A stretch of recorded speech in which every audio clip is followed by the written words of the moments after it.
Okay, hello Cloud Gurus and welcome to this lecture. This is a really quick theoretical lecture on a new service called AWS VPN Cloud Hub.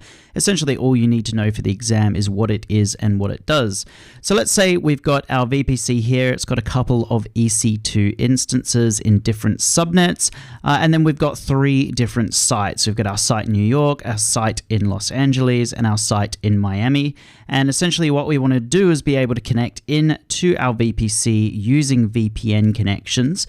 And what you would use is the way to keep the network architecture the most simple is by using AWS VPN Cloud Hub. Essentially, this would allow our users all to connect into a single virtual private gateway. And then your customers in New York would be able to talk to your VPC over an encrypted VPN. And they would also be able to communicate from New York through your VPN Cloud Hub to Miami. So it's a hub and spoke architecture. So they have direct VPN connections via your VPC from New York to Miami and also to Los Angeles. So that's all VPN Cloud Hub is. It's just a way, it's a single basically point of contact to connect your VPN infrastructure into.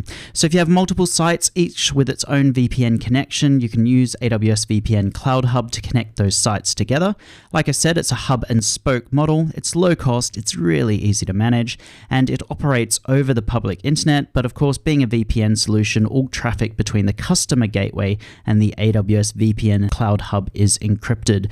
So literally, you just need to know what it is going into your exam. If you see a scenario talking about how you can essentially, what's a good way to manage your multiple sites with VPNs, definitely consider VPN Cloud Hub.